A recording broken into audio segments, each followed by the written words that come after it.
right. Hi, everyone. My name is Dr. Felucia. I'm a licensed psychologist and owner of Skill Set Counseling. And today I'm going to be talking about factors that make spiritual abuse or that may make spiritual abuse more likely to occur. I've seen a lot of questions that you guys have asked either in the live or in comments about this. And so, when we think about abuse, especially spiritual abuse, it's difficult. It's kind of like one of these chicken and the egg questions, right? What came first? And we never really, no one can predict with certainty that if certain things happen to you in life, then this means you are going to become spiritually abused or anything like that. So that's not the purpose of this at all. And I want you to understand that as you are listening to this. So I'll wait for some time. If you are in the chat, please let me know that you're in the chat and let me know if you have any questions, and we can go from there. For those of you who've just arrived, I'm going to describe what we're talking about today, which is basically life circumstances that may make spiritual abuse more likely to happen. And so this reason I'm talking about this today is because I've gotten quite a few questions about that, and people are wanting to know, hey, this happened to me in life, and I think this might have contributed to the spiritual abuse that I have experienced. So I will wait a little bit. If you're in the chat, you can, if you can hear me, that'd be good. If you could maybe just send an emoji or something so I know that you're here and you can hear me okay. And then I will go ahead and get started. So let's see. Okay, so I see a few people in the chat. Hello.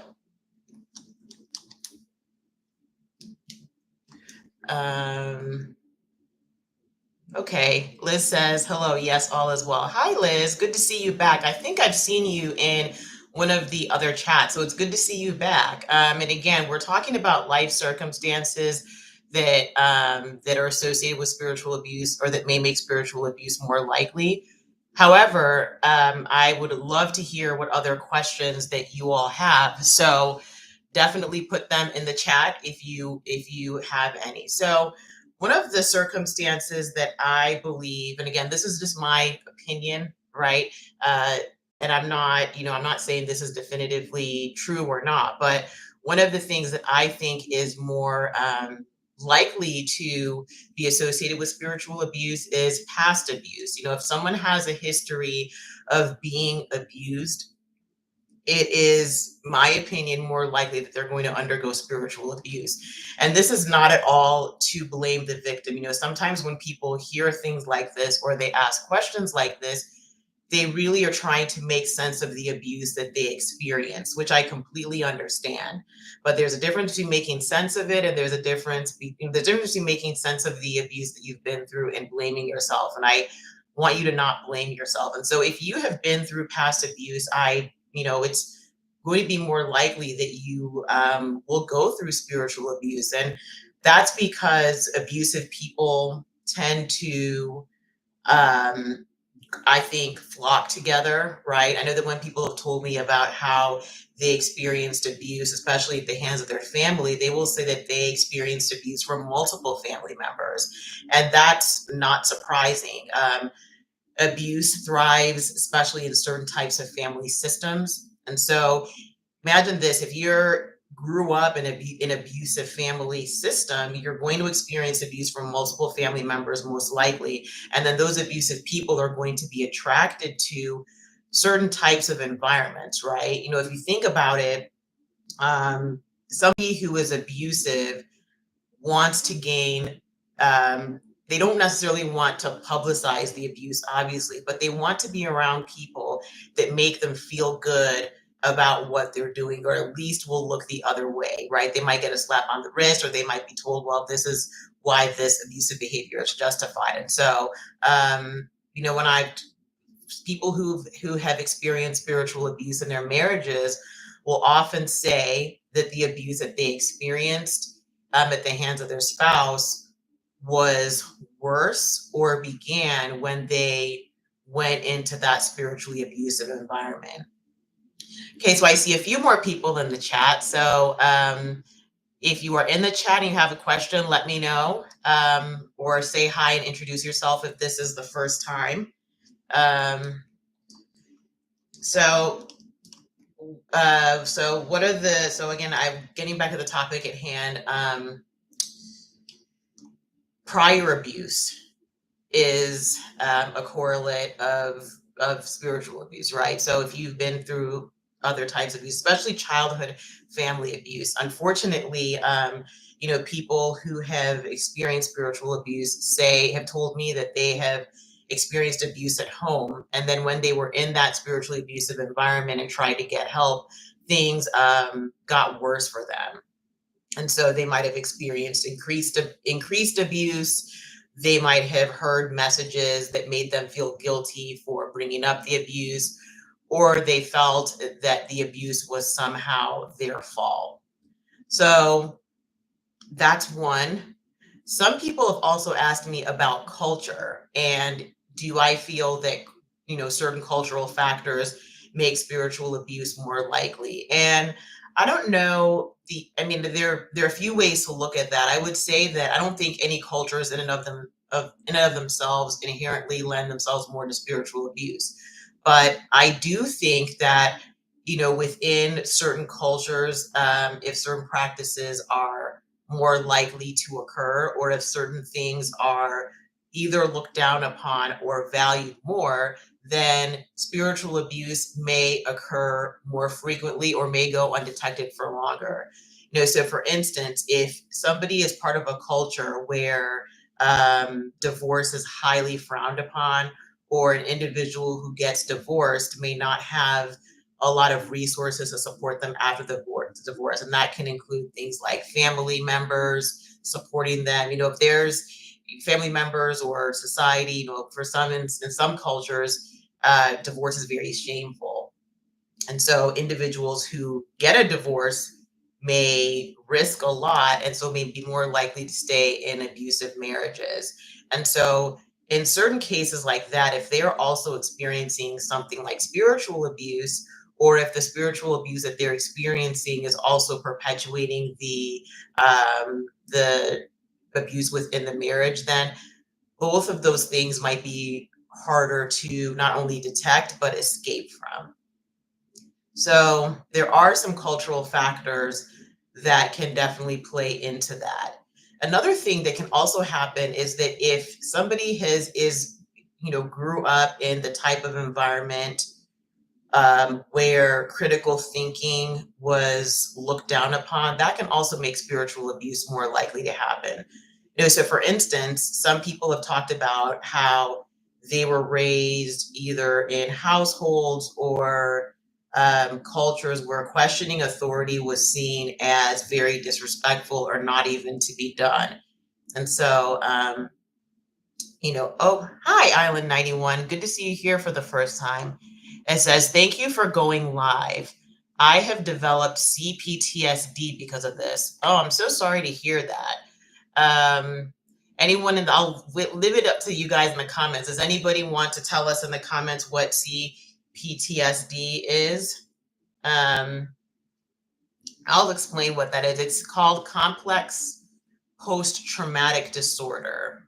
And it's not, just explain what I do. I'm a licensed psychologist. And so psychologists and other mental health professionals have a big book called the DSM-5, and that has different disorders listed in it. Now, CPTSD is not in there, but it's something that's being researched. And basically, it's a variant of PTSD. When we think about PTSD revolves around traumatic events that are significant, one-time sort of things, or they may happen a few times, but they're big, significant events. Whereas complex post-traumatic stress disorder tends to happen over time. It's more like chronic PTSD, and they're everyday I would say they happen every day, but the traumatic events happen more often, and it's like a chronic stress variation of us of PTSD. So I'm really sorry to hear that, Island 91, and your experience is not uncommon. People, spiritual abuse in and of itself can qualify for a type of CPTSD because those there people can experience trauma in those spiritually abusive interactions, and it's cumulative. Hi, Liz. Liz says critical thinking is frowned upon in Black culture. You get called unruly, disrespectful, or the bad child for questioning authority. Interesting. And yes, in different sorts of cultures, that is the case. Now, I will explain that, depending on where the culture is located. So if the Black culture or the minority culture is within a majority culture, that can be something that is due to acculturation. What I mean by acculturation is adapting to the majority culture, right? And so for many people, that can be actually a protective mechanism that evolved over time. And if you think about it, when people say things like, "Hey, don't question authority, don't talk back," it's also done to protect that child who's part of a minority culture from additional consequences from being a part of a minority culture within that majority. So some of these things are cultural, but some of these things are survival and adaptive mechanisms to a majority culture. But that's true in a lot of collectivistic cultures. That is, you get called unruly, disrespectful, bad, things like that. And also along those lines, in some of these cultures where we see very strict hierarchies, that can also happen as well. So some people have described their cultural upbringing that everybody kind of had their step on the ladder. So, somebody's up here, another person's up here. Men may be on one rung of the ladder, women, then children. Religious leaders may be way up there, depending on the type of culture. And so, and depending on how much authority or how much respect is given to a religious leader in a particular culture, then spiritual abuse might even be more likely because the consequences are much greater for questioning a spiritual leader. So, those are some things that can happen. These are some of the life circumstances that can definitely contribute to spiritual abuse. They could either make the abuse more likely, or they can make it worse. Uh, and then also there are, we talked about abuse that has happened in childhood. And so when people have experienced childhood abuse, it can set them up for other types of abuse later, especially spiritual abuse, and especially if the abuse was never addressed.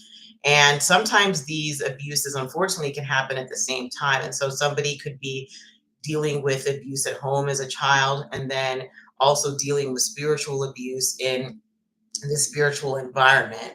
And the messaging around that abuse is really important.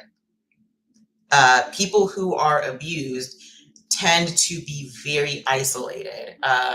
Abusers work very hard to make sure that whoever they're abusing has limited contact, and the contact they have are usually with the people that they deem to be okay to have contact with that abused person. So when people are in situations like this and they don't have a lot of contact with other people, then it's going to be much harder for them to understand what normal is, right? And so if you have been in the situation where you've experienced abuse before, you might think, or you might, have shared with somebody that, wow, I didn't even know what normal was until later on, right? It might be going to a friend's house and you see that people there, are not interacting with each other in a dysfunctional way. And the same thing for people who've been through spiritual abuse as well. And so that is because of the isolation aspect that is key to abuse.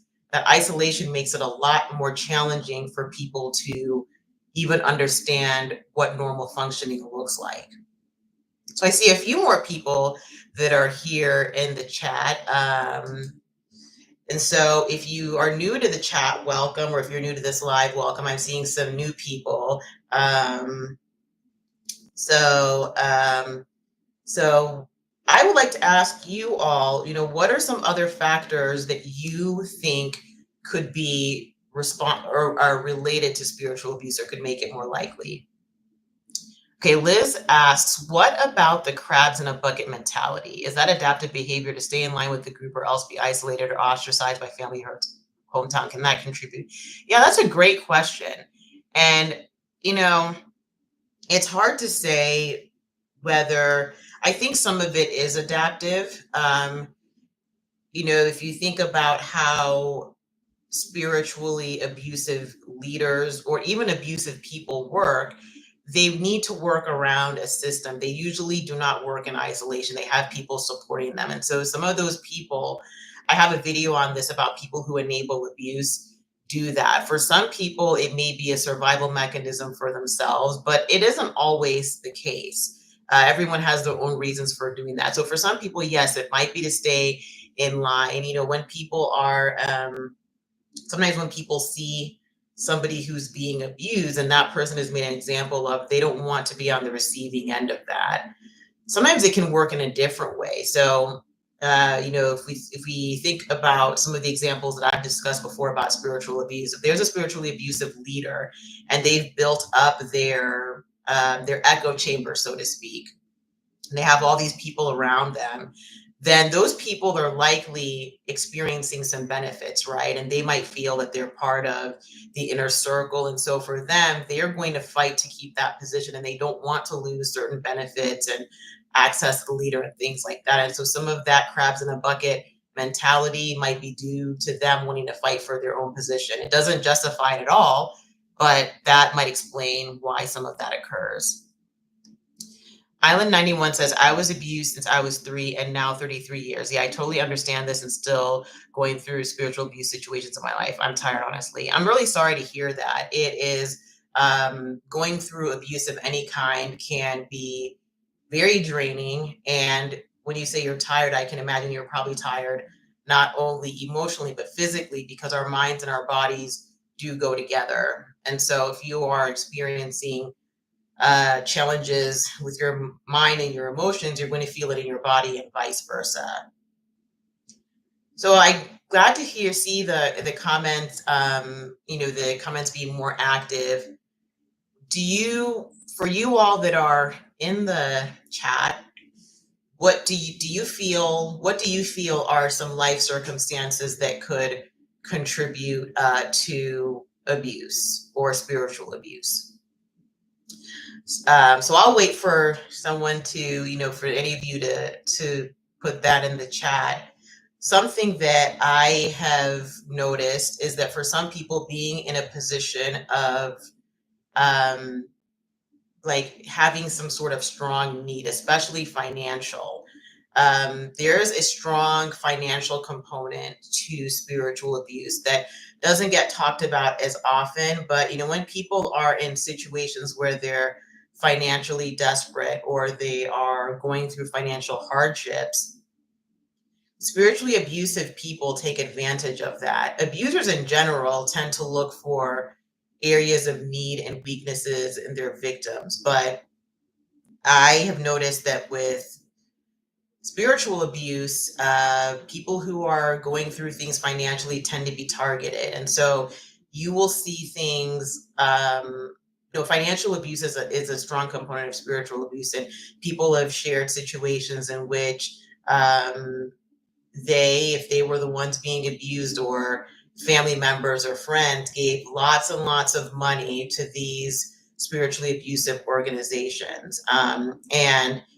the way in which the abusive people and organizations interacted with these people who were being abused, it was very predatory. So it might be, we need more money for this, or we need you to take care of this. Just really having these abusive, unrealistic expectations of financial support and dependence. So anytime anybody is in a situation where they are hurting, they are weak somewhere, they have a strong need for something, that can set them up to be spiritually abused. Okay, see a comment here. Family is the number one factor for me. I remember the creepy old lady coming down to my house, or coming to my own house. Yeah, I'm curious, was this, I'm assuming maybe this was a family member that might have been involved, but was this a family member? You can let me know in the comments if it was. But that's also a big factor. If somebody is part of a family and that family's activities are centered around a spiritual environment, then okay, so it's a family member. Okay. Yeah. So at the beginning of this live, we talked about how the abuse that can go on in families can go side by side with spiritual abuse. And somebody shared their experience about how the person that abused them both spiritually and psychologically was their father, who was a pastor. And so they were experiencing spiritual abuse at church, and they were also experiencing all kinds of abuse at home. Okay, welcome, New Change, New Life. I'm not sure if you've been here before, but if this is your first time, welcome. When someone may have already been abused in a prior relationship, so they're already hurting, so they become a victim again. Yes, that's very true. And again, when you see that, I don't want you to think, oh, well, it's my fault. When somebody has been abused, it creates a need within them to have it creates different needs for some people. And for some people it might create a need to have a family, right? A lot of times these spiritually abusive environments, especially the ones that are very predatory, they will use this line about, well, we're all family here, and so they create this illusion of a family. And so if you've been through abuse before, think about it, and you are hurting and you just want to have an environment where you are treated with kindness and respect, then this can look very attractive. And spiritually abusive people and spiritually abusive environments do not reveal that the fangs and the claws don't come out right away. So they're going to start out with a lot of grooming behavior. There's a live I have on that talking about how people are groomed for spiritual abuse. And people who are abused, sometimes it's a random sort of thing, but at times they are chosen and picked out for that type of abuse and groomed and prepared for that. And so individuals who have been through abuse are going to have specific types of pain and specific types of wants. And again, there's nothing wrong with a spiritual group wanting to address those things. I think it's helpful if hey, that there are people coming into your place of, spirituality, they're having challenges. It's great to help them. But the key difference between healthy environments and abusive environments is that healthy environments want to empower people who have been hurt, right? They want them to be able to make decisions for themselves and be an active participant in their own healing. I've noticed with spiritually abusive environments, they want control. And so the way they set themselves up is that they are the be all and end all. They're kind of like a panacea for your hurt and pain. And what that does is it creates dependence. And so when the person who's been a survivor of abuse in one situation comes to this type of environment, and they're just going to go through that abuse all over again, or a different type of abuse. And so if you have been through abuse, I want you to pay attention to that and think about how people that you meet set themselves up. It's not necessarily a problem if people are aware that you have pain and hurt and different things you've been through in life, but do they want to help you get stronger and respect your autonomy and independence, or they just want to create a situation where you're dependent on them? So these are some good comments. Any comments or questions about what we're talking about so far? Does anybody see any life circumstances that you think could make spiritual abuse more likely? Or do you have any other questions about spiritual abuse? because those can be talked about as well.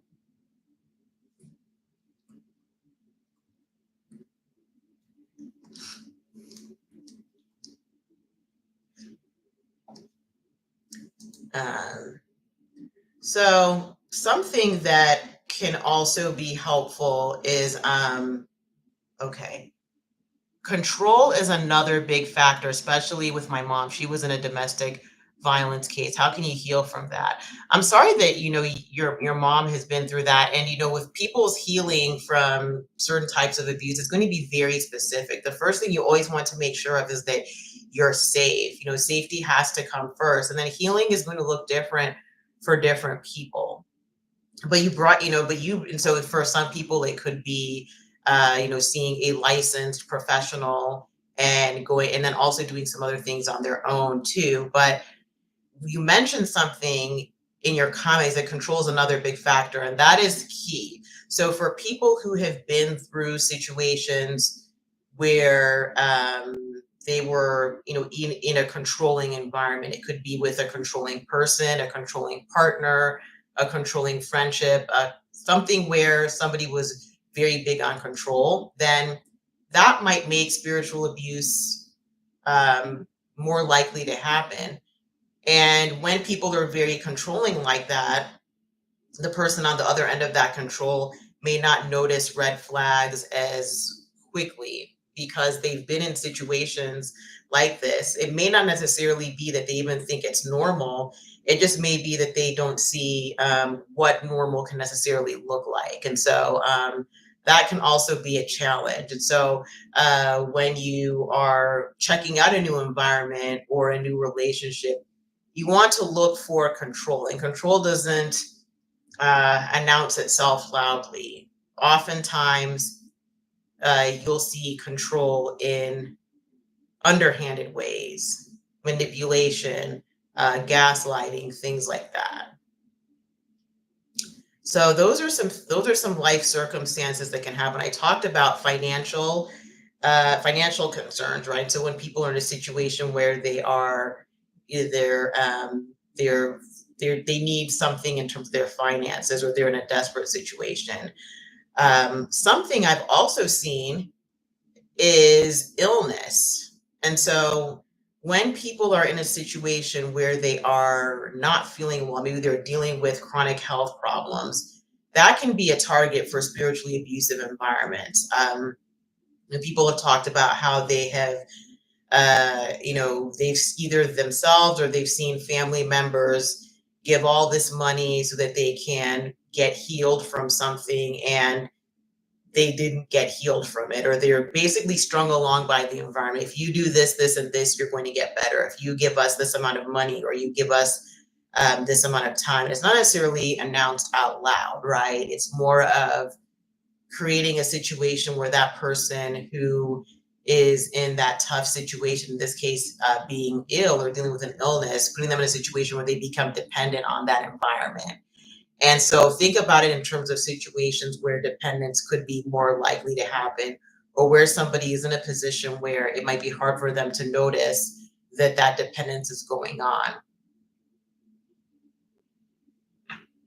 Okay, I see another comment here. Someone who may be naive to the workings of church culture, such as prophecy and the prophet, can be seen as a god, having others believe that what all they say is true.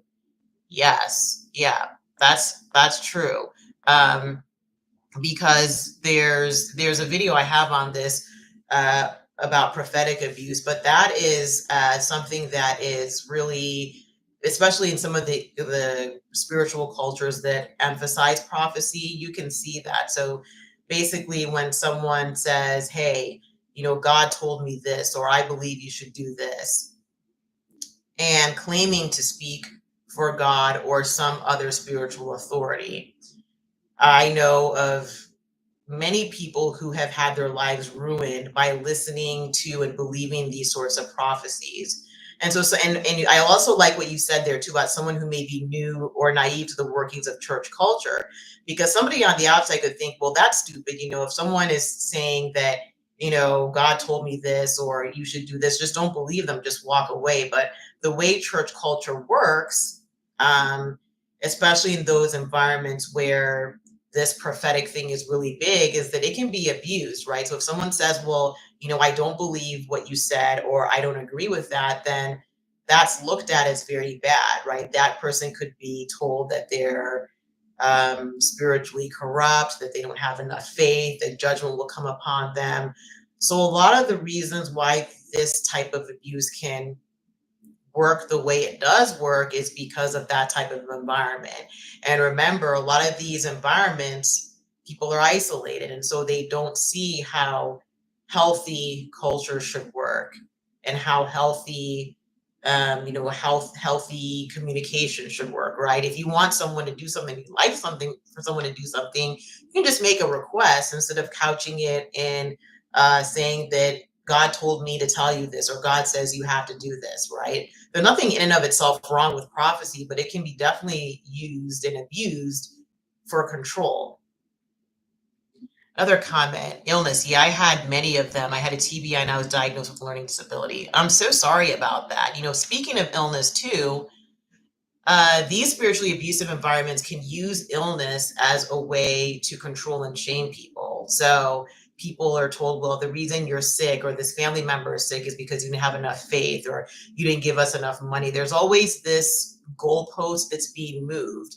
And as that goalpost is being moved, they're getting more and more out of the abuse victim. Give more money, give more time, have more faith. Whatever the thing that you're supposed to do is, it's in strengthening them and weakening you. And so illness can put somebody in the position of um, being controlled, but it can also be used to shame that person into staying, well, if you leave now, your illness is only going to get worse and whatnot. So, and I'm sorry you went through that. I hope that that you're getting the help you need for the TBI and learning things. Someone else said, someone who may have been abandoned, rejected by parental figures, single parent, home bringing, maybe someone who grew up in foster care could be vulnerable to spiritual abuse. That's a great point. Abandonment is big. And so remember, we had talked about this in our last live about a lot of you do not like this whole idea of, oh, we're a family here, right? And I get that, and that can be used to disarm people or lull people into a false sense of comfort and intimacy if they have been abandoned or rejected. A lot of times people have talked about how they were really lonely at that time. Either they had moved, they had gone through like a breakup or a family split up or estrangement. They really needed support from other people.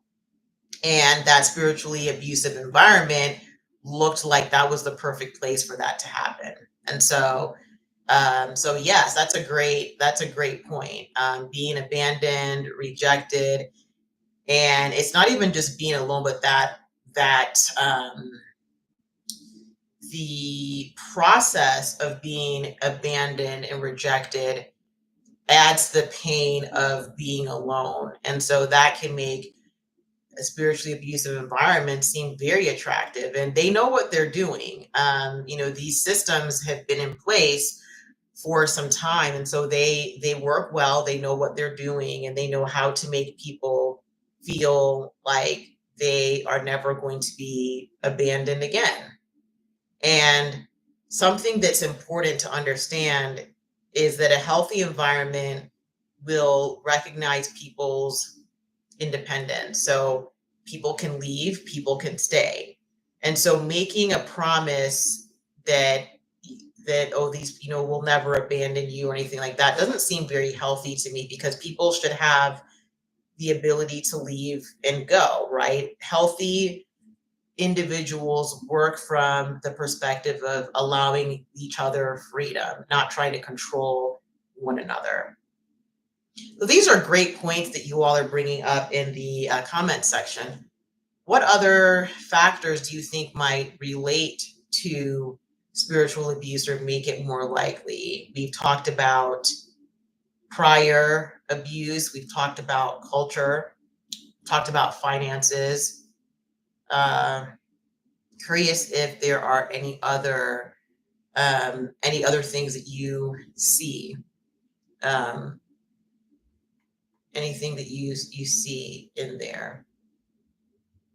Someone who may have had a past and did many sinful things, and the church can have them to believe they have to atone to the abusers by giving time, money, resources. Oh, yeah, that's a good one. And that is really unfortunate that a church or spiritual environment would do that. But yes, when people have done things that they are ashamed of, that or they're walking around with guilt and shame about something, abusive people can take a lot of advantage of that. And so if we go back to the example that I had talked about before about when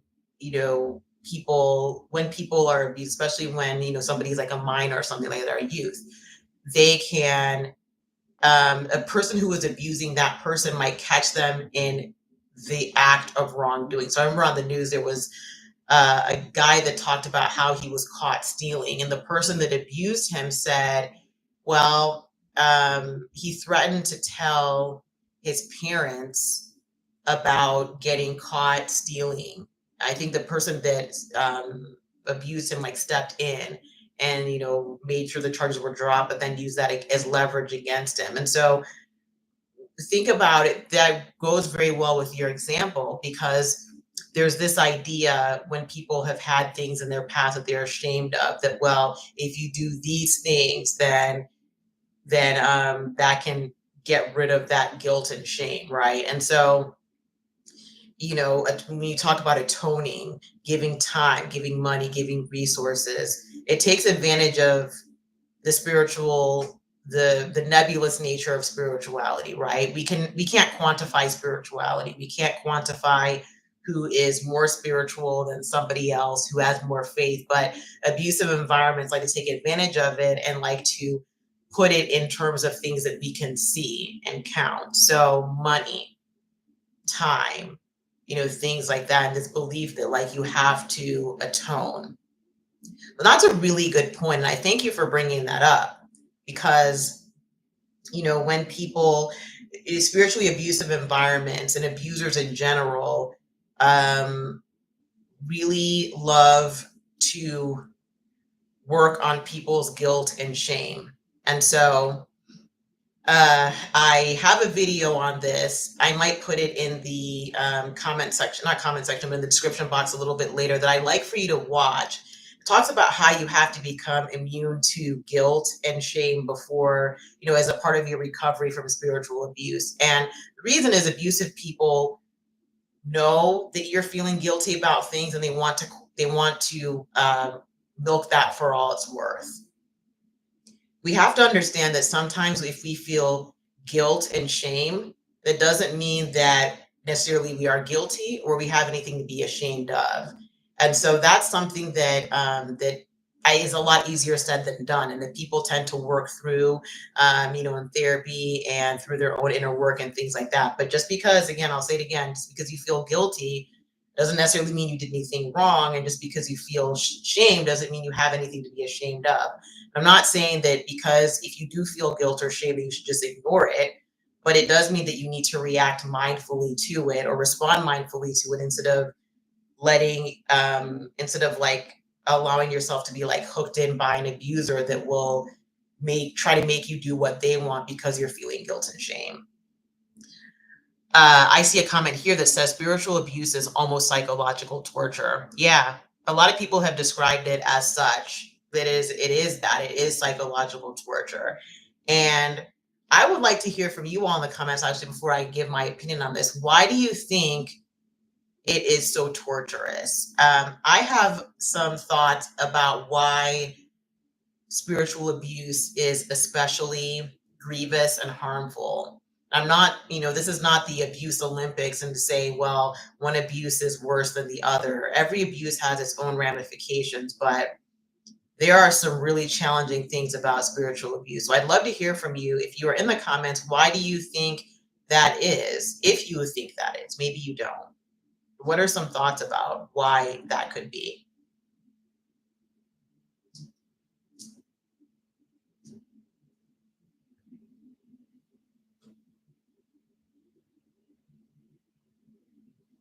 Yeah, vulnerability. I like that because we're all vulnerable, and I know because I was a kid, right? So with spirituality and vulnerability go together, right? Because when we address the spiritual aspects of our lives, we address the things that are not tangible and things that maybe we can't necessarily control, right? And so there is a vulnerability, and there is, I believe, a special intimacy and transparency when it comes to spirituality. And we all have, the capacity or the propensity to interact with our spirituality. It's something that's universal. And so there's that aspect of vulnerability, and that's really especially grievous when it's taken advantage of in a spiritual environment. Someone else says it shakes or tests the core of everything you believe to be good and pure. Yes. For many people, they have said that they went through all types of abuse, but for them, the spiritual abuse was the worst because their spirituality was their safe place. It was like the place where they went to recover, to make sense of things, to get relief from all the really difficult things that have happened. And so if you can imagine that last vestige of what you kind of had protected, that was pure, that was a refuge for you, is now tainted by abuse. For some people, they have said that, look, that spirituality, that was all they had left. And so they feel like they have nowhere else to go or nowhere else to turn. Someone says, yeah, I've lost my faith because of this. Yeah, that's really that's not an uncommon experience at all. Someone else says, same. That was the worst for me. I went there for safety and it feels very gross. Yeah. Yeah, because it's first, it's for some people, they said that their spirituality was like the only home they had left. Their physical home was tainted by abuse, and so that spiritual home for them was their home. And someone said before, like, oh, I can't go home again, I can never go back home. And so people have to realize that when people are discussing how spiritual abuse has affected them, it's really important to listen and to have compassion, because for many people, spirituality was like what they were holding on to while they were going through many hard times. When I've, uh, from the stories that I've heard about spiritual abuse, there are other things that are going on or were going on in that person's life. It wasn't like it was just nothing and then spiritual abuse. It was other things were going on, and then spiritual abuse happened, or it happened before, and there were other things, and it was their spirituality was just dismantled as a result. Someone says, yes, my last attempt at trusting people. I really wish this never happened. I wish that for you too. And it's very difficult to, when I talked about what the ramifications are of spiritual abuse, one of the things that can go along with it is rumination. If you're not familiar with what rumination is, it's basically replaying something over and over again in your mind, thinking about something over and over. And so that is not uncommon when you look at what happened and then think, wow, I wish this never had happened. How would my life have been different if my spirituality wasn't tainted? Some people have shared that when they see other people who have a great relationship, they have a great spiritual environment, great spiritual relationship with other people, and they wish they could have that. They say, why couldn't that have been my life? I lost my trust in people, and I don't trust family at all. They sweep everything under the rug. Yes, that is something very common among abusive people and spiritually abusive environments. It's pretend something never happened. We need to uh, keep it, keep it under wraps. I remember what years ago I went somewhere, and I believe that there was spiritual abuse happening there. And I remember that an incident happened like during that service, and somebody was confronting the pastor because she said that he had assaulted her. and there was, he called security and got her kicked out. And then he said, well, we're all family here, and we keep family business, family business. So basically telling everyone, don't say anything.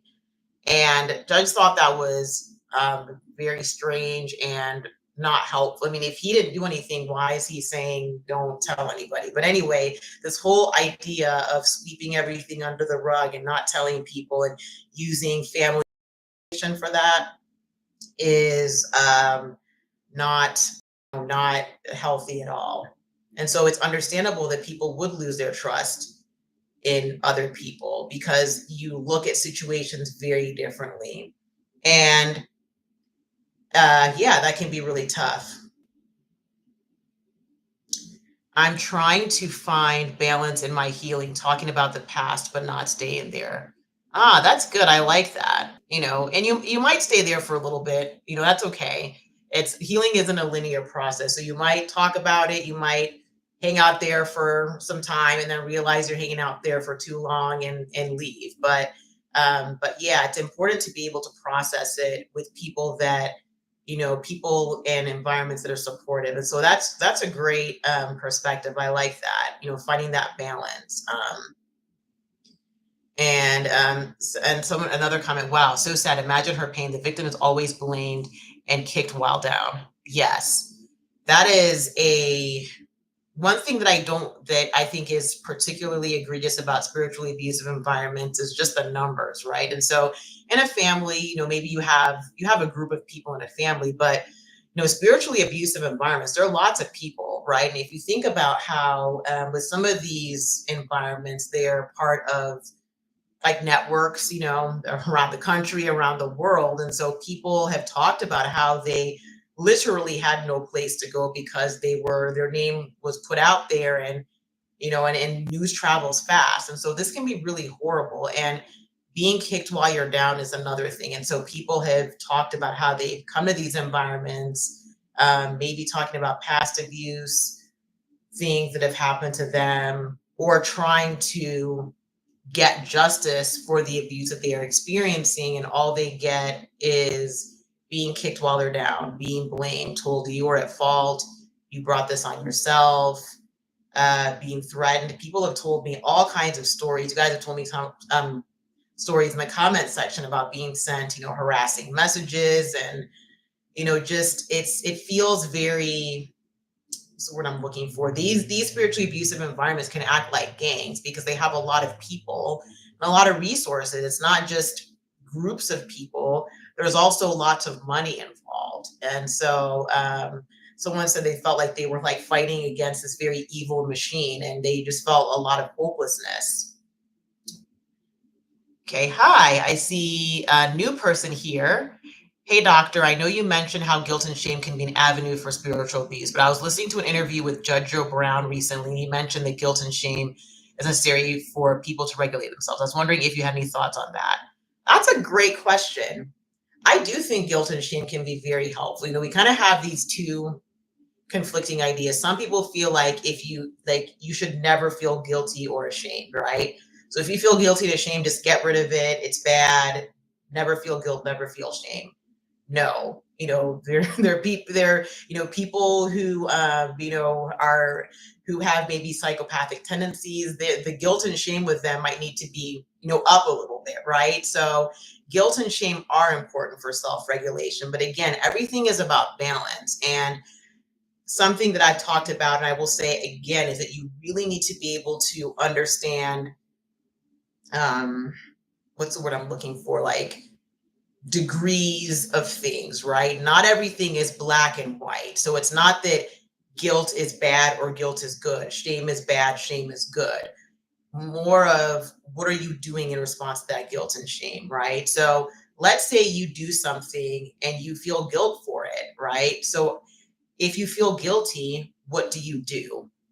If you are having a knee-jerk reaction to guilt just because you feel guilty, that's not necessarily helpful, right? And abusive people know that because they control people through guilt, right? So let's say you have a really manipulative family member, and the way they control people is through guilt. And so maybe you have made plans with a friend, and this manipulative family member is like, oh, I need you to come over and do this thing for me, right? And you already have made plans and you don't want to. They're like, oh, I'm feeling so horrible. Nobody's ever there for me. You feel guilty. You cancel your plans and go over to enable this manipulative family member. They know that because you feel guilty, you will do whatever it takes to get rid of that guilt. That's not a necessarily healthy way to deal with guilt. If you feel guilty, you want to understand why you're feeling guilty, and then you want to respond, not react. So react is kind of like a knee-jerk thing, like a reflex. Respond is, hey, I'm choosing to do this. And even after, doing the right thing, you still might feel guilty, right? Another thing is shame. A lot of people who have been abused feel ashamed all the time. And that's not healthy. But at the same time, there are times when we should feel shame, right? I'm sure all of us can think about a time in our lives where we felt ashamed of something that we did. And we felt, when we experienced that shame, it didn't feel good, but I'm sure feeling that shame was helpful. I don't agree that shame is bad. I think shame is good in some cases, and it depends on how we respond to it. If we know that we did this thing before and we felt ashamed, then we're going to make sure that we don't do that thing again, and we're not going to respond in a way that makes us feel ashamed, right? And so I was reading a story about somebody who had an addiction problem, and they felt ashamed because of how they neglected their family in order to support their addiction. And I thought that shame was very helpful, because the next time they were tempted to relapse, they remembered how they neglected their family to the point where their kids didn't have things they needed. And so that shame was powerful and it was good. Someone else says, one of their favorite lines to cover spiritual abuse is saying the abuse just couldn't take correction. Yes. Oh my goodness. I love that. Taking correction. I wish we probably should come up with a spiritual abuse bingo card. And if we did, you can't take correction is one of those, one of those phrases that you will hear. And people love to say that, and they love to use that line to justify harsh treatment. Someone says, LOL, yes. Yeah, there are certain phrases that you hear, and one of them is taking correction. And so people will say things in very harsh ways and very hurtful ways, and then, say, oh, well, you just can't take correction. And I would say, well, was it your place to, correct me on that? With these types of environments, again, it's all a guise for control. And so if you push back on anything, instead of understanding why you're pushing back, or maybe it's the fact that they said things about you that weren't true, or treated you in a way that was very disrespectful, the bypass for that is you can't take correction. And so that's also a form of spiritual bypass, right? Because that's a spiritual sort of a phrase. And so, instead of addressing the person's reaction, let's say you were called into a group of people and you were dressed down and talked in a very harsh way, and you had a reaction to that, you didn't like that, and then you were told you can't take correction. That is not addressing the root of the issue. Someone else said, I have an older sibling. My older brother never went through all this, but I did. Only thing is he has anxiety, but he was never spiritually abused. I felt angry and still could not understand why it was unfair, honestly. Okay, so it sounds like maybe you can explain your question a little bit more. I'm not sure if you have a question and you're making a comment, but it seems like from what you're saying that he didn't go through the same things you did, but he still feels anxiety. And so that could be due to a lot of things. It could be just maybe common things in how you grew up. Anxiety has very many different causes, and it's not just one thing. So there could be different things that play there. But I'm sorry that you and your brother are going through that. So let's see. We were talking about the abuse, spiritual abuse, and things that make abuse more likely.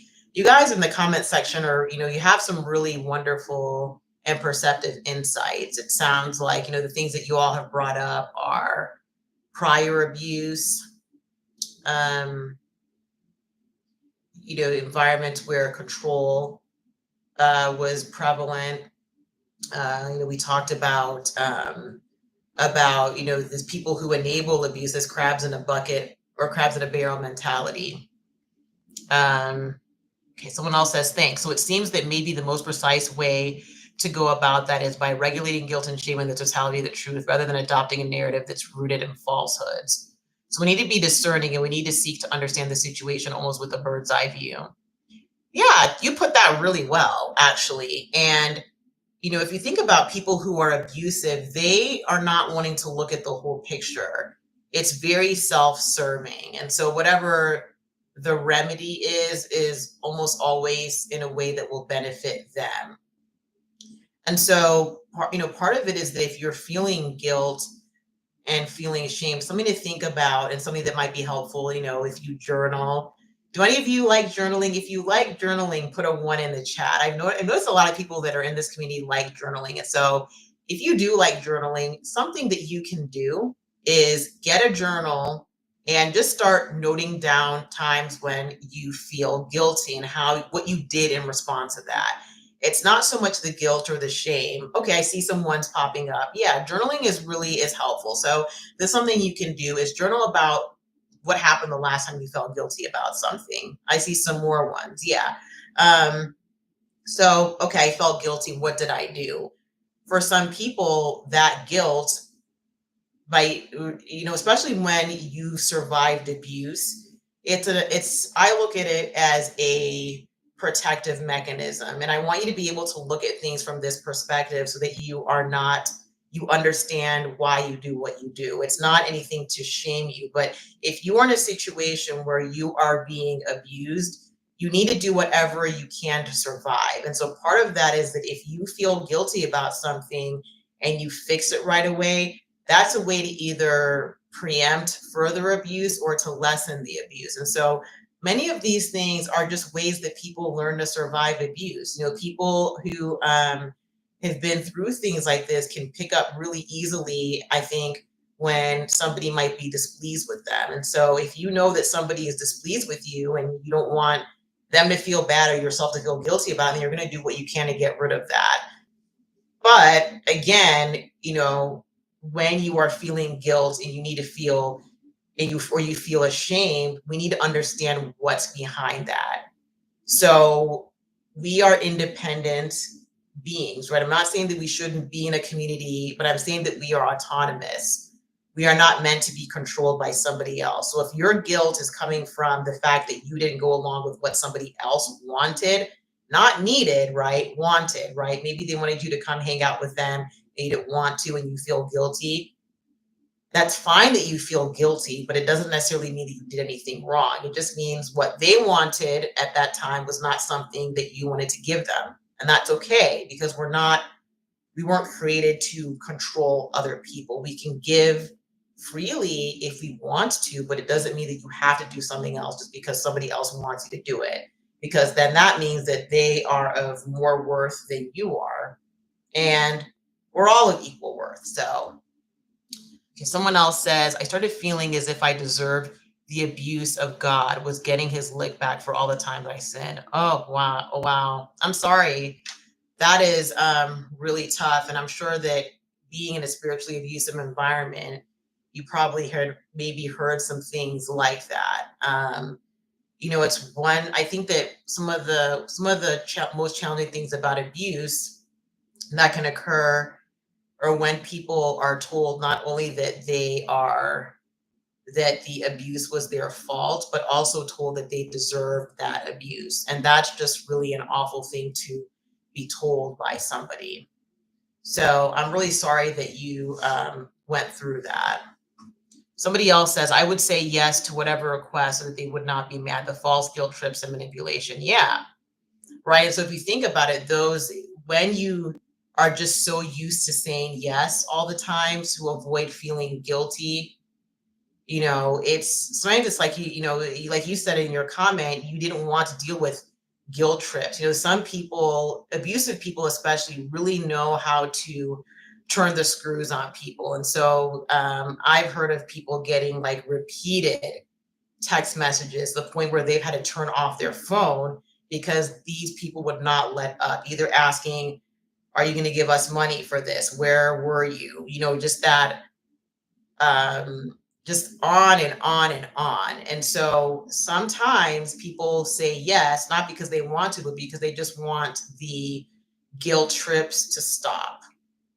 Um, Someone else says, I too believed God was mad at me because they were mad at me. Yeah, the people in these environments like to speak.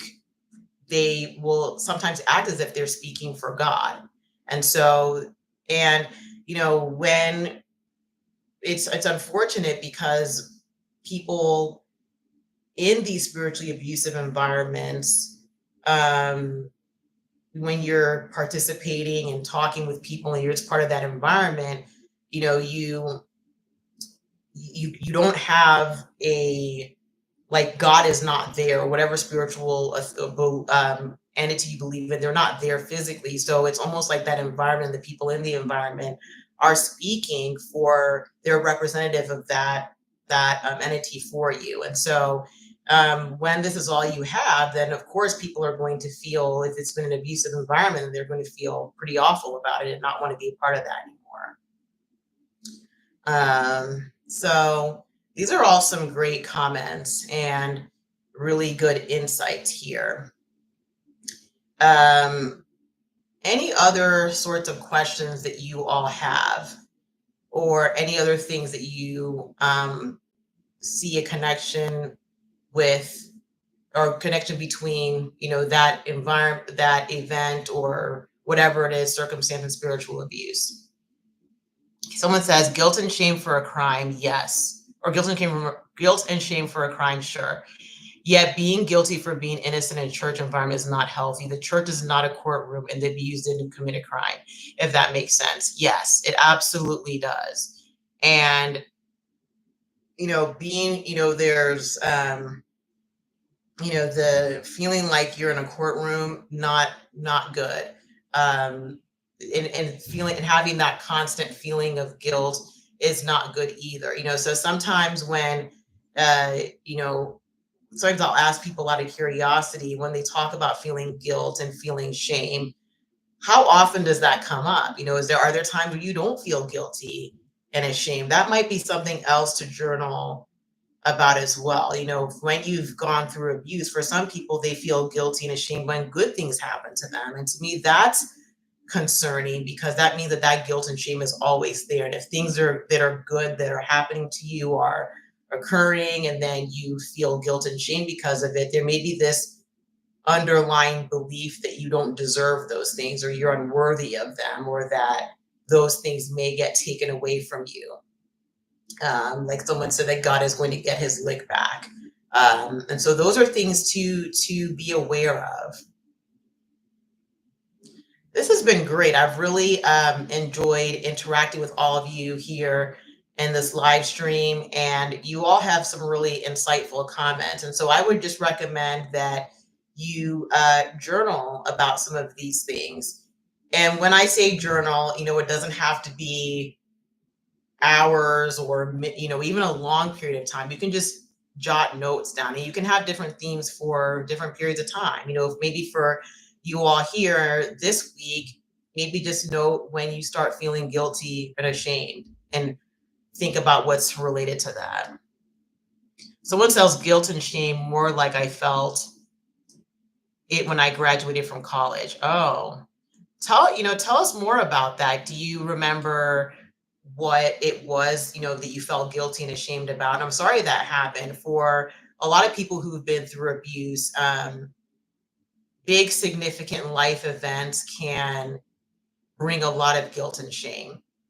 And when we have big events in our lives that are good, we can still have mixed feelings about them, right? I don't think that anything we go through every single time is going to be 100% happy or 100% sad. There can be difficult feelings woven into that. But for some of us, when we have big accomplishments and there's this overwhelming feeling of guilt and shame, again, that can signify a belief that you have, or that you were, likely taught, or that you would learn through abuse and mistreatment that you are not worthy of good things and that good things will be taken away from you. And unfortunately, that can create more problems.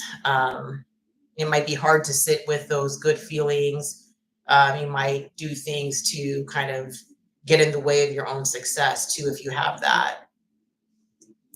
My family, especially, my family, especially my brother and parents, didn't show up. My mom tried to expel a demon inside of me when all I had was a TBI and later a learning disability. Oh, that's awful. Yeah, when it sounds like they really did not treat you well at all. And so, that can be sometimes even when we have people have grown up or been in situations where there's been a lot of abuse, and then they go through something that's pretty big and significant. The family can not show up, which can make you feel bad, or they can show up and ruin things, which can also make things really challenging for people as well. Sometimes, especially in spiritually abusive environments, people have been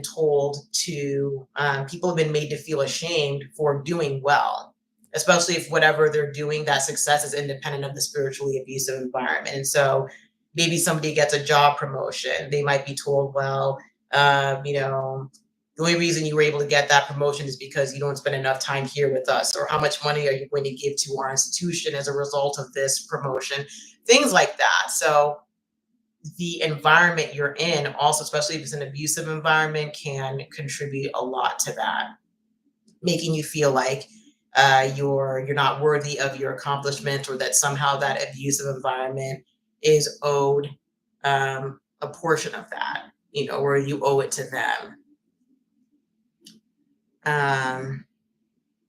Okay. So, any other comments or questions that you all have about this? Hi, Evelyn says, I just joined. Yeah, so we are in our, here we're talking about life circumstances or other sorts of things that can make spiritual abuse more likely. So it's nice to see you, Evelyn, and welcome. Yeah, so, and we also, it looks like you just joined the tail end of what we were talking about, were just guilt and shame, and um, how to understand and discern those feelings more accurately. Just because we feel guilty or ashamed of something doesn't necessarily mean that we necessarily are guilty of something, or we should be ashamed of something. Someone says, I've even heard my ex-apostles say that individuals who experience great success after leaving were being rewarded by Satan. Oh my goodness. That is, wow. That is some real mental gymnastics right there. It's like you can't, with people like that, whatever happens, it's going to be your fault. So basically you can't, if something bad happened, I'm sure for that apostle would have said that, if you left and something bad happened to you, then you were being punished by God. So if something bad happened or something good happened, it's not good in the end. So, wow. All right. Someone else says, I was told when it came to jobs I received, or even when I lost weight, I needed to acknowledge them since they prayed for me like it was their accomplishment. Oh my goodness. Yeah. And that, when I talked earlier too about some of the financial things that have happened. And so some of these places will demand, some money. Like they'll want to know how much you're making. They'll want to know if you get raises, if you get bonuses, and they want their cut. Which is controlling and abusive. Someone says, yes, I was told for getting my own business that I was going to give into pride and undermine my husband and lose my marriage and faith. Wow. Wow. And again, it's just, it's control, right? We had talked about this earlier with some of the things related to prophetic abuse. And so a lot of the themes that were coming up were that if people had, their own, things that they were good at, they were through these, prophetic words, so to speak, they were told that they needed to do that for the church, right? They were told that if they did anything outside the church or spiritual institution, that they were working for the enemy, right? In these environments, there's this very strong us versus them mentality. So if you do anything that is not in direct service or benefit of that institution, oh wow. Oh my goodness, thank you. D Oshikoya just said an amazing super chat. That is so kind of you. Thank you so much. I really appreciate that. And it says you're amazing. Thank you. I really appreciate. I think just to let you know too, that's my first super chat I think I've gotten that I'm aware of. So thank you so much. That really made my day. So yeah, so back to what I was saying before, that that whatever, if you do with something and it's not done in service of that environment or doesn't directly benefit them, then you're told that it's bad, or it goes back to this us versus them mentality. So we're here, and we're the good people and they're the bad people. So whatever you do, if it's not done to benefit us, then you're working for the enemy and you're benefiting them. And or they might make it seem like it's you're prideful, right? So if you go get that degree, you're going to become consumed in sin and become too big for your britches, so to speak. So someone else says, also someone who may be successful, maybe having good finances, education, or connections, the abusers target them to get those resources. Yep, very, very much so. Yep, that definitely happens. People, they do get targeted, right? And we had talked about this before in and I think one of the live streams, and I also talked about this like with love bombing. And so sometimes people who have a lot of influence, have a lot of resources, they're courted and they're treated very nicely when they get into these environments, and they might be given things that maybe other people aren't given. They may not need finances, but they may want power. So they might be put on some kind of like special counsel, or maybe given a lot of power or leadership right away because they want those resources. And so that's also something to be aware of. And so yeah, there's a flip side to that, because we talked about people who are maybe in need of financial thing. If they need financial resources, they can be targeted, but also people who do have a lot of resources can be targeted as well. Oh my goodness. Someone says, I was told that I had to give up my full ride to a university to lead a Bible discussion and be a wife. Wow. And see, there's that control again, right? Because who are they to tell you what you have to do? Now, it's one thing if you said, hey, like I have this decision I need to make. What do you think? But to be told you have to do this to do what they want you to do and to be a good wife, that's, yeah. Someone says that was me. They simply wanted my money and city influence. I was promoted to leadership within 9 months. Wow. Yeah. So they'll do that, if they see somebody that, and they're going to, those things that they give you, if you're in a position where, you are given money, or not given money, but given something, anytime you're in a spiritually abusive environment and you're given something, there are strings attached, and they're going to want, the word escapes me. Basically, they're going to come calling for what they gave you at some point in time. These stories really break my heart, because when people go into these environments, they go in believing the best about people. They go in wanting to give. It bothers me sometimes when I hear,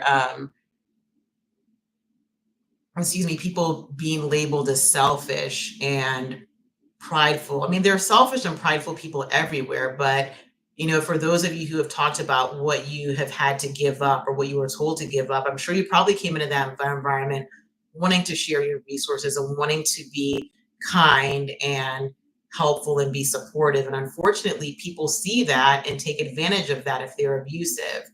A healthy environment would see that and say, look, how can we support you with this? Wow, you have your own business, or wow, you have a scholarship, or you have influence in the city. How can we help you and support you doing what you do best? That's a good environment. And if you leave, then you leave, right? Because healthy environments and healthy people realize that they don't have control over people. And so they want you to be at your best no matter where you are. So, that's I know these stories aren't easy to share, but I thank you all for sharing them, because I'm sure they also help other people too. Are there any other stories or comments that anybody wanted to share about what's happened with them? Any questions that you have? I like, you guys have really you all have asked some great questions, especially about guilt and shame and understanding that, understanding how prior experiences can set you up for abuse. And again, as you make sense of this, something that's a helpful refrain for that I think is very helpful is, you might get down on yourself and say, oh, I said yes so that I, wouldn't be feeling guilty or feeling manipulated, or I did this and I did that. But understanding that a lot of those things are survival mechanisms, right? And you did what you had to do to survive. And so it's now a matter of relearning those things and using different tactics now that you have learned more. So any other questions that you all might have? Have some more time here, so I want to make sure that I get to what everybody has said. I think I've gone through all the comments. If you asked me a question or made a comment I didn't address it, let me know, but I'm pretty sure I got everybody's.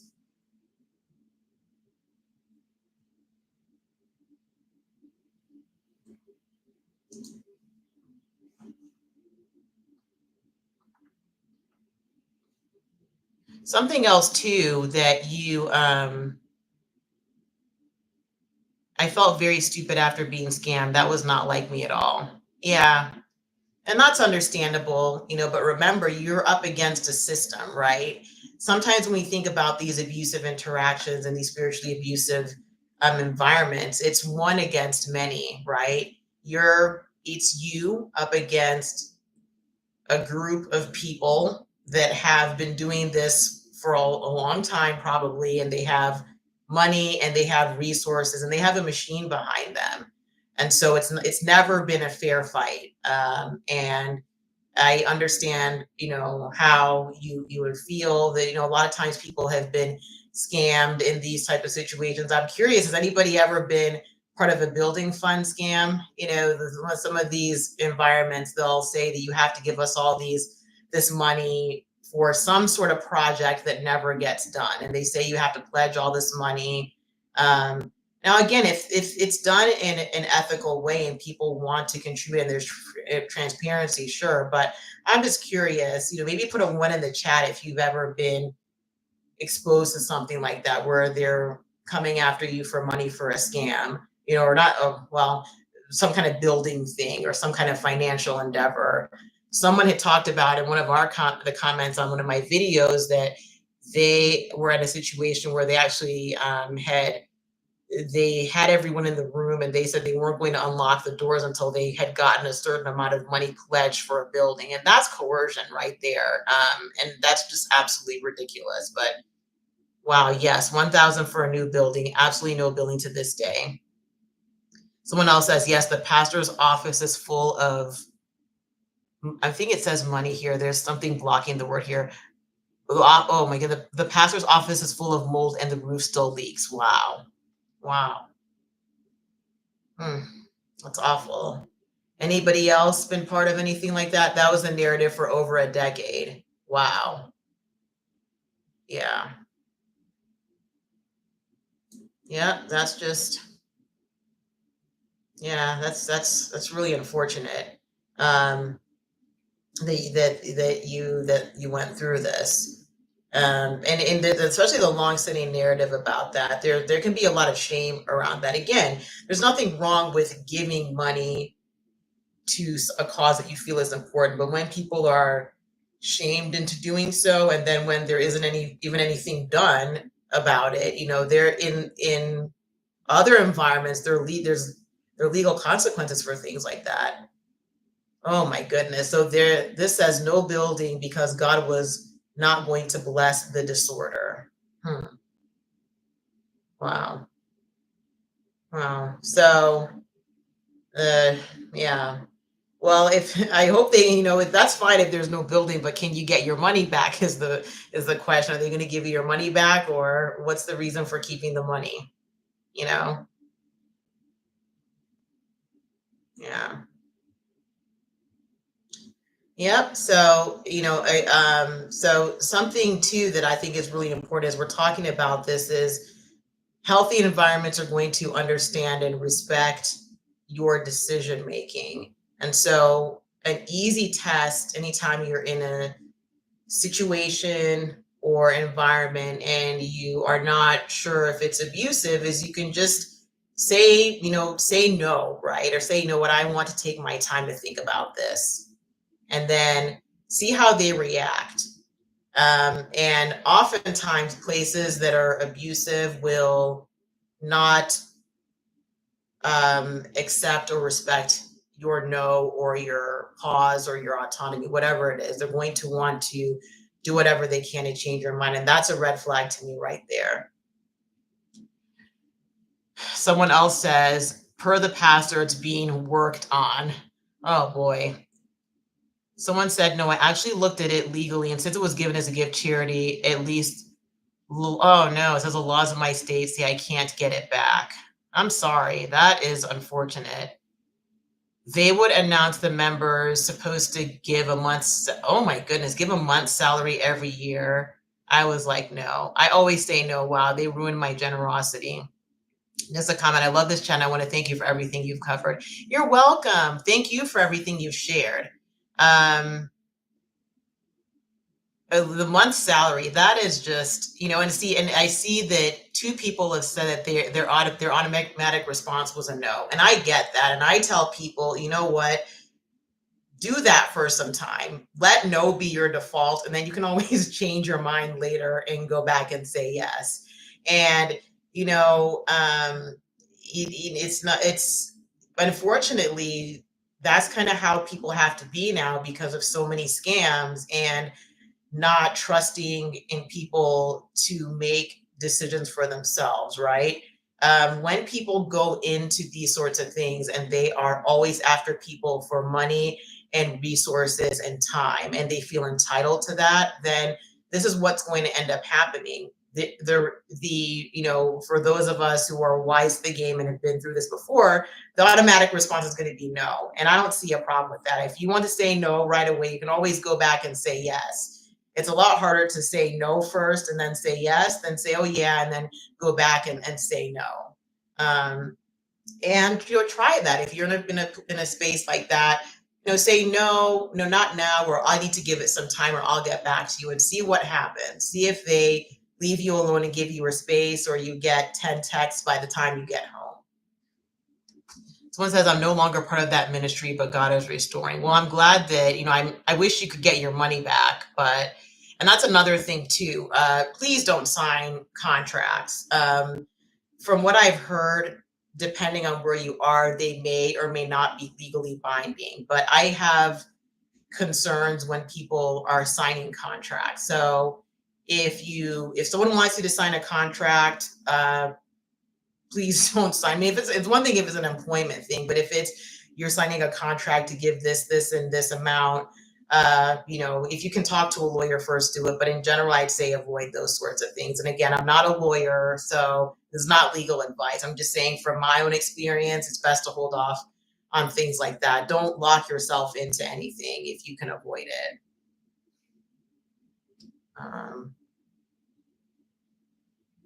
And someone said, that they ruined my generosity. I would say I would reframe that a little bit. I think you might maybe still be a generous person. You just might be more discerning now. I think that from what I've seen from the things you've said and everything. If someone was in need, I bet you probably, if someone was truly in need, I don't think you turn them away. It's just, we just kind of have to reframe what generosity is. And generosity does not mean saying yes and giving to everybody just because they claim they have a need. Generosity is being, um, abundant and being generous to those who are truly in need. And so we also have to be discerning when we're in these environments, because in these environments, they can make everything sound like a need. And maybe it's not necessarily a need. Just because a group of people have decided that's something they want doesn't mean it's necessarily a need. Even if it is a need, it doesn't necessarily mean that you have to be the one to fill it.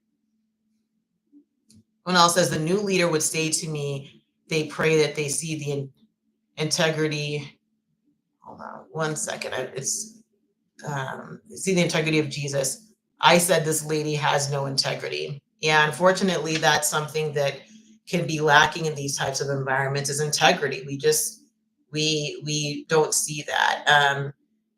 People have talked about how in these types of spiritually abusive environments, they'll ask for things like financial statements, for instance. Hey, can you show us how the money's being spent? And then they get accused of not being trusting, or kind of like, well, how dare you ask us? Has anybody been in a situation like that, where maybe you've asked for details, maybe asked how money's being spent, or asked about planning, and you've had some pushback? I'd be curious if that's happened. Another comment here says, that's good. I have learned to be more patient, discerning, and check my emotions before giving. I gave out of guilt and obligation and emotions in the past. Yeah. Something that someone told me that I really appreciate is they said that before they make any big financial decisions, they wait 24 hours, right? And so if you're in a position where, so that could just be your default, right? If it's over a certain amount, you can have your amount in your mind, right? If it's over X amount of dollars, let's say it's over 20 bucks. If it's over 20 bucks, I will wait 24 hours. I'm going to sleep on it. And if whoever at that moment in time has a problem with it, then the answer is just going to be no.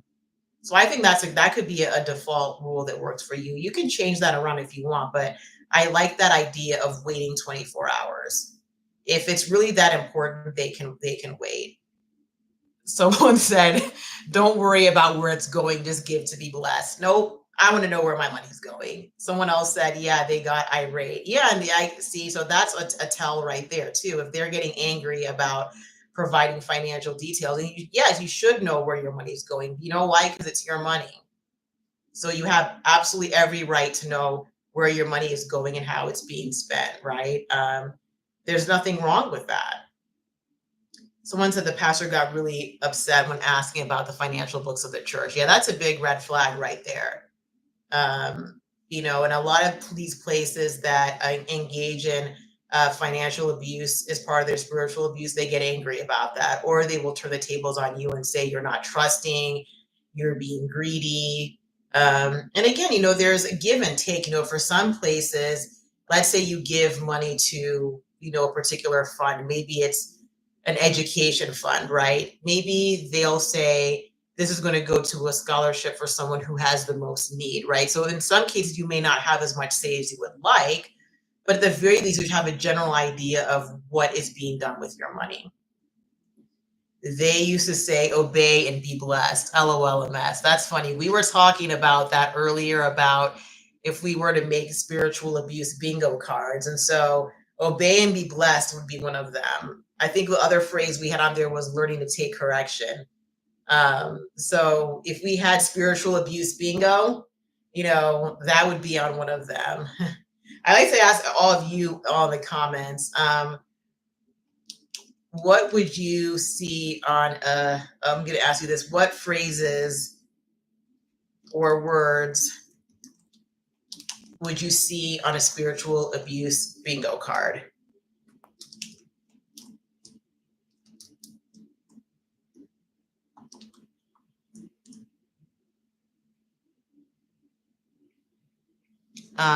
Okay, someone else says, I've seen a pastor compare how others gave more than the actual members. This played a factor in why I left the church. Yeah, that is I don't like that. But yeah, that can be and there are reasons why that can be very manipulative. First of all, because you don't know if that is even true or not, right? They could be making that up. They could say, oh, this person gave this amount of money and they didn't give it. So that's just manipulation right there. Oh, okay. So I see some phrases here: spirit of rebellion. Yeah. Orphans. Anything with spirit in front of it. A lot of people in spiritual abusive situations love to put spirits in front of something to make it seem like it is either like really mysterious or bad. I don't know, but you see just spirit of whatever. Um, that's a good one. Someone says, open rebuke is better than secret love, said often to excuse the embarrassment of people in front of the church. Oh my goodness. That is, and this goes along the lines of spiritually abusive people using shame to control people, right? And so, and in twisting scriptures to do so, right? Taking one thing and making a doctrine of it. Touch not my anointed. Yeah, that's like, maybe that should be right in the center, right? Touch not my anointed. That's a good one. Someone says spirit of lack. Yep. A demon, evil spirits. Yep. Poverty mindset. Yeah. Oh goodness. That really, that they, so people, and then they often use that when people, don't have resources, and it's like, well, you have a poverty mindset, when maybe that person is just being financially responsible and doing what they can with the limited resources that they have. Ah, okay. Saying that you are a witch or operating in witchcraft if you don't obey the pastor. Yeah. I would put Jezebel spirit. I hear that all the time, and people have talked about how they've been called Jezebels for like not wanting to go on a date with somebody. Someone told me that she had gotten asked out by somebody, and she said nope, and he said, "Well, that's because you have a Jezebel spirit." So, yeah, they're witch operating. Okay, I've said that one already. And under demonic influence, yeah, a lot of spiritual things. And if you notice that, it's very when people couch a lot of basic things under spiritual terms, then it becomes a lot harder to argue with, right? So let's say like you don't want, like, maybe the pastor says everybody has to go on this trip, and then you decide that you don't want to go on the trip, right? What ends up, if you, okay, just say you don't want to go on the trip. You're saying you don't want to do something, and that's okay if you don't want to do something. But then when you put it under this spirit of something, then it really magnifies it, right? And it really makes it seem a lot worse than it is, right? Calling you a tear being sifted. Oh, wow. Wow. Goodness. You are not smart enough to miss heaven and hell. Okay, wow.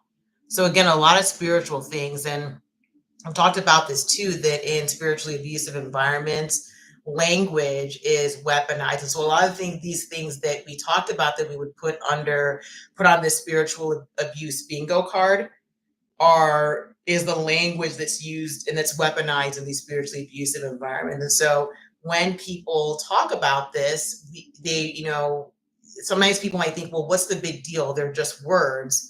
But those words carry a lot of weight and a lot of meaning. Spirit of rejection. You are a devil. Wow. Yeah. Yep. People being told that they're demon possessed, right? And the thing is, the thing with spiritually abusive environments is that there's always either a grain of truth to what is being said, or they talk about things that really do exist, right? So if you are in a spiritual environment, depending on the type of environment you're in, believing in spiritual authorities or spiritual influences, demons, witchcraft, and things like that, those are real things in those environments. But that language and those terminologies are being weaponized to now create something that is not real. It's sort of like, when we think about a term that's overused, and so because it means everything, it now means nothing, right? And so some people will say that with things like trauma, and so people will say that nowadays people are saying everything is traumatic. So being stuck in traffic is now a trauma, right? So there's certain things that qualify as trauma and things that don't. And when everything becomes trauma, then nothing is trauma. And so with these things that we're talking about here, everything, things that are real constructs within those environments are now broadened so much that they mean nothing. Someone says Leviathan at work, confusion. Another one says honor your father and mother, honor your mother and father. They identify themselves as our spiritual mother and father. Ouch. Wow, that's really nefarious, right? And so not only are they taking a phrase or a verse, now they're saying, well, now you have to obey us. So they're just coming out and saying, just do what we want you to do.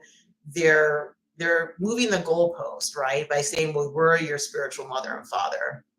That's awful. When they see you won't be fully controlled, they bring in a prophet to say something wrong with your feet. Okay, I guess so. I guess bringing in the prophetic person to come and shame you, right? So, yeah, and unfortunately, people have talked about experiences like that. So, being shamed from the pulpit, being shamed with somebody who they say is a prophet, but they're using that prophet to make you feel bad or make you feel scared. Someone says, yeah, my religion has weaponized this a lot.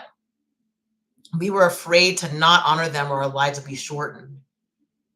Okay, in my religion, heaven lies under your mother's feet. I understand now. Okay. Yeah. And so yeah, I'm glad too that we're talking about, because depending on the type of environment or religion that you're in, there are going to be different things that are said to control or to make you feel bad. And so, yeah, so with someone says you were afraid to not honor them, our lives would be shortened. So that goes back to, I think, a verse that says, honor your parents that your lives will be long. And so they'll say things like, well, if you don't do what we tell you to do, then your life is going to be shortened. So there's that abuse. Not only there's the abuse, but there's that element of fear and control, right? So if you don't do this bad thing is going to happen. And you don't know when this bad thing that is going to happen is going to occur. And so people often talk about feeling like the other shoe is going to drop. There's this feeling of dread at all times, or wondering, when is this bad thing going to happen? And that goes back to not being able to celebrate accomplishments, because if you've been told, hey, you're going to get what's coming to you because you didn't do what we said, then you might be wondering what's coming around the corner with whatever good thing that you're experiencing. Someone says, or, oh my goodness, wow, the prophet says God is going to take someone close to you. Sometimes you just think you've heard it all, and then you hear these things and they're just really so awful. And this is just an abuse of prophetic things so that someone can control someone else, twisting the verses for their benefit. Yeah, that happens a lot. And again, a lot of fear. It's like these people kind of act like this, a gang of sorts. Someone talked about how when they felt like when they were not being controlled enough, they brought in this prophet to come and say bad things about them. And so we have to remember that these systems have a lot of resources. They have power, they have people, they have money. Someone said, remember the widow's mite. Yeah. So basically telling people, even if you don't have a lot of money, you better give all you have. Again, it's twisting the verses. The verses are there, but they're being used to manipulate. Someone else says, I was told my son was going to be taken, so I was terrified for nights even. So he let him sleep with me to check on him all night. Wow. That is just so awful. And I'm sorry that you were told that. But again, it goes back to this fear and people acting and using fear to control, and especially fear of the unknown. So it's not just saying this bad thing is going to happen. It can be anything bad is going to happen, right? And so, no one lives a life that's perfect with only good things happening to them. So if you have something that happens to you and it's negative, then you might start to wonder, well, why did this happen? Who did I not obey, or who did I make angry? It's just not a way to live. Even now, I have feelings of hatred toward these people. I have to admit that.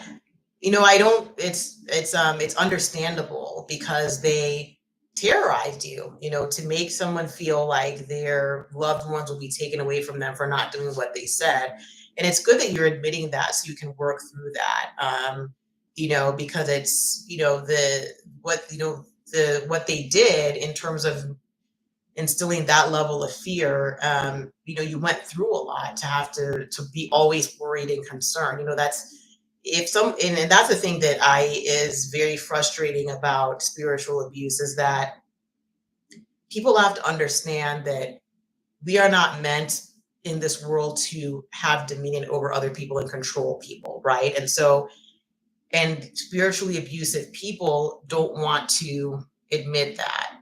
And they don't want to come out and say, we're here to control you. So they go through all these horrible ways of bringing havoc into people's lives so that they will do what they say. And, people have to understand that we can't control each other. People are going to do things that hurt themselves and hurt others. And that's part of life. So I'm sorry that you've been through that.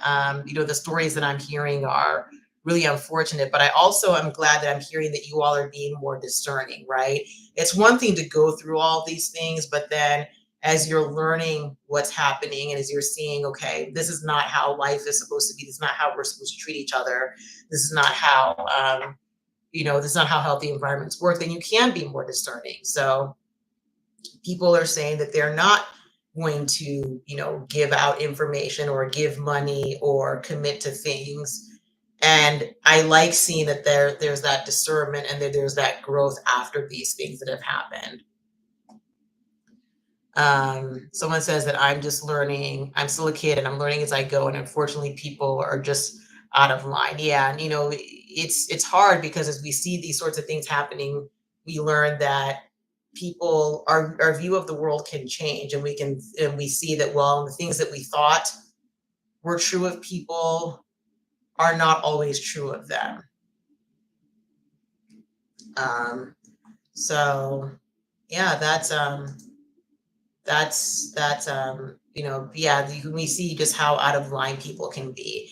And sometimes for people, as they're beginning to shift their values and how they think, it doesn't necessarily mean it's a bad thing, right?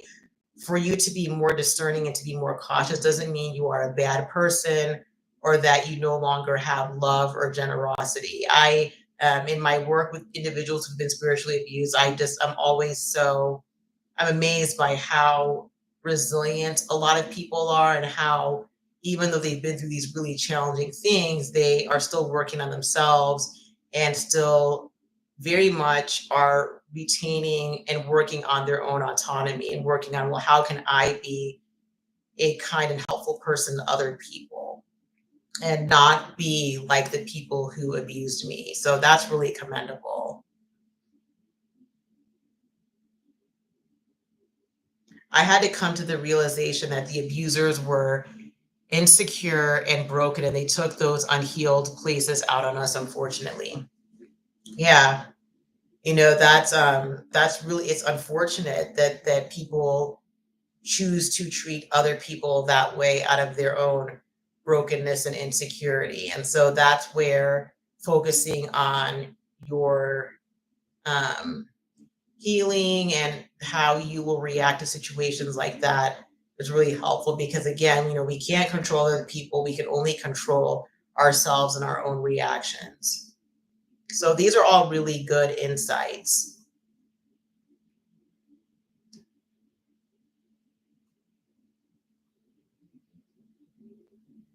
Yeah. So um I like, you all have some really helpful and just really witty insights too. I really like what you all have said about, the spiritual abuse bingo card, right? And even though it's, be something we can inject some humor into, which I'm glad, I think it's good to be able to laugh at some of the things. You also want to be aware of those things as well, right? A lot of those phrases that you all put in the comment section have they show things like spiritual bypass. They show how people will will use fear and manipulation to try and control, will try and control other people. And so as you see that, keep that in mind. If you start hearing a lot of these phrases where you go to, where you are at, then that's a red flag. Someone says, I confronted a pastor about my information when they didn't need it. She tried playing victim and then said that no one's a victim, but they might have a file on me. Yeah, that whole no one is a victim thing. Again, there's always some truth to some of these comments, but really the meaning behind that is, stop talking about what I did to you, right? Um, and I like hearing what I'm seeing in the comments here is that you all, some of you are speaking up for yourselves. We have to use discernment again in terms of like how and when we do that, but it is, it's a wise thing to speak up how and when we need to for the things that we need and we don't want. Okay, so this has been good. I'm getting ready to wrap up now. Any last comments or questions before I wrap up? I also wanted to let you know that I have uploads every Thursday at 6 p.m. Eastern Standard Time. So, and then if you have not subscribed already, please subscribe, and also please have the notification bell on so that way you'll know if I have a video. Someone says, oh, hi, Shadow. Looks like I haven't seen you here today, so welcome if this is your first time. I'm very careful of anyone who prophesies about me, but it's for their own glory. Good point. Yeah, spiritually abusive environments work to support the system. And so that's a very keen observation. I left an unhealthy church. I'm okay, but my wife is struggling with transition as we pray and seek for what's next. What's your advice on how I can help her cope? That's a great question. I would say one thing that you can do is really give her time and don't rush her. And realize that you might have different needs. And so you might have different ways of meeting those needs, right? I'm not saying that you need to not support each other at that time, but one of you may need a little bit more time before going to a new place. And so in terms of, how you can help her cope, I guess just ask her often, check in with her often, just ask her hey, what do you need? And also capitalize on each other's strengths. One of you might pick up certain things about an environment that the other person may not. And you also might have different ways and different time frames of coping. So I think the important thing is lots of communication, lots of support. Ask her how you can support her and check in with her frequently. Spiritually abusive people in environments tend to be very dismissive. And so when people have been through that type of abuse, they might not feel comfortable speaking up about their needs because they might be afraid that they're complaining. And so by letting her know, hey, I'm here for you, what's going on, and encouraging her to share what's going on, then that will be good. And that way she can feel supported. All right.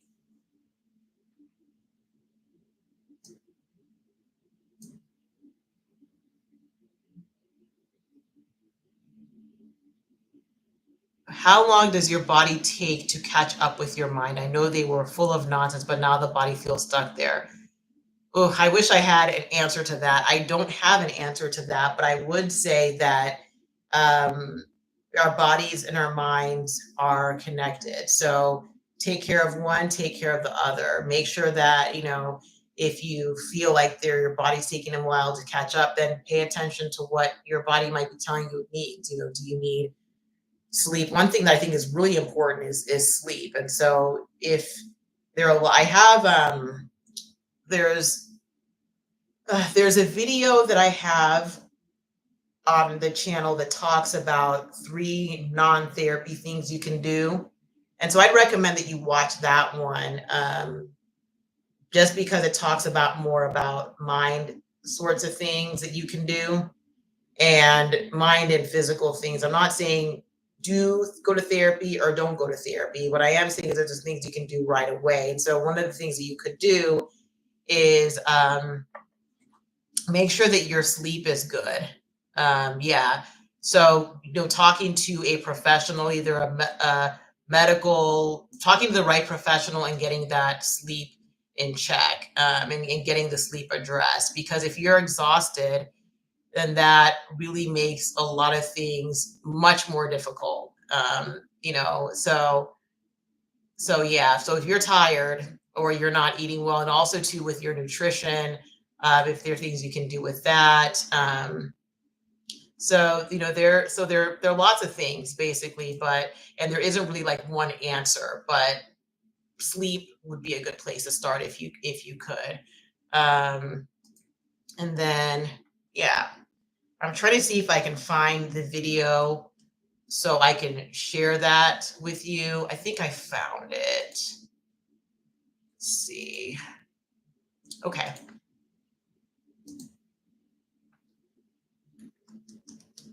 So I'm putting the video link for that in the chat there, and that has some ideas that might be helpful for you.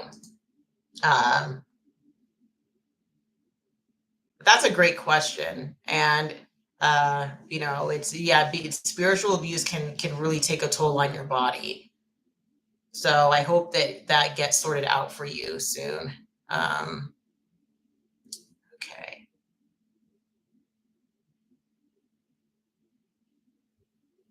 Well, thank you all for your time today, and I really enjoyed all of your all's participation, excuse me, and your questions and comments and everything like that. And so I look forward to doing this again with you all, and I hope you have a great rest of your day. And I have today is Wednesday. So tomorrow I will have a video dropping at 6 p.m. that you can watch. All right. Take care, everybody. Bye bye.